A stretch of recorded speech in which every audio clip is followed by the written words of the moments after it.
নেসারাবাদে ষাটোর্ধ্ব মাকে মারধর করার অভিযোগ। আলোর সময় স্বরূপকাঠি উপজেলা প্রতিনিধির রিপোর্টে দেখুন বিস্তারিত।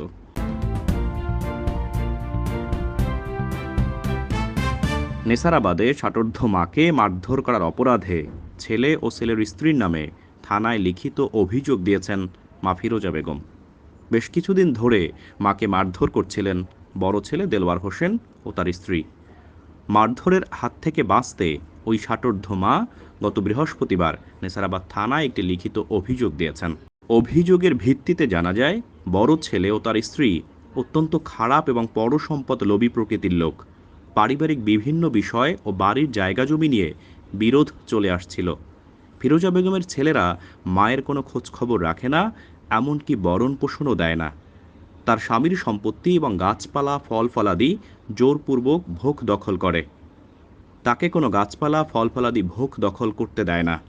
নানান অজুহাতে প্রায়ই মাকে মারধর করে এবং পিটিয়ে ঘর থেকে বের করে দেওয়া হয়। এ বিষয়ে ফিরোজা বেগম বলেন, গত মঙ্গলবার শাক নিয়ে কুরিয়ানা থেকে বাড়িতে আসার সময় আমাকে অকথ্য ভাষায় গালিগালাজ করে। এক পর্যায়ে আমাকে এলোপাথারিভাবে কিলঘুষি মারে এবং গলা চেপে ধরে কালবাটের উপর আছাড় মারতে শুরু করে এবং আমাকে আহত করে। এ বিষয়ে দেলওয়ার হোসেন মাকে মারার সত্যতা স্বীকার করে বলেন, আমার মা কোনো কথা শোনে না, ঘরের জিনিসপত্র নিয়ে চলে যায়, গাছপালা ভেঙে ফেলেন, তাই রাগ করে তার গায়ে হাত তুলেছিলাম। মায়ের মাথায় একটু সমস্যা আছে, কয়েকবার ডাক্তারও দেখানো হয়েছে। স্থানীয় ইউপি সদস্য বিকাশ মণ্ডল জানান, তাদের পারিবারিক বিভিন্ন সমস্যার কথা শুনেছি, তবে আমাদের পরিষদে অভিযোগ দিলে ব্যবস্থা নিব। এ বিষয়ে নেসারাবাদ থানার এসআই স্বপন চন্দ্র জানান, ঘটনার বিষয়ে একটি অভিযোগ পেয়েছি, তদন্ত সাপেক্ষে আইনগত ব্যবস্থা নেওয়া হবে। তা আপনার বড় ভাই নামে একটা অভিযোগ আছে যে আপনার মাকে মারধর করে, এটা কি সত্যি? এই ঘটনা কি সত্যি?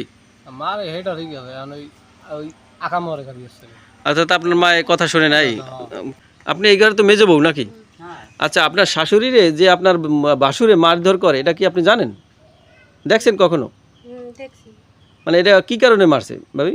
ওই যে এর এটা ওটা চুরি করে, এর মধ্যে হাঁস মুরগি নিয়েছে, তারপর কান্দির যে রেন্ডি চেরার মাথা ভেঙে তুই যে বেসবে আর কি বিভিন্ন কারণ আছে। উনি এক্সের অন্যট বেশি করে।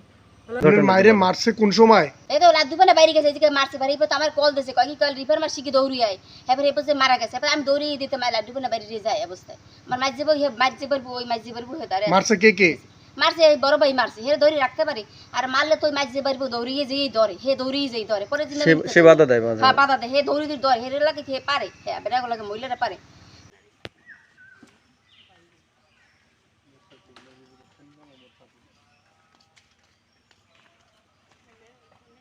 তবে আরেকটা জিনিস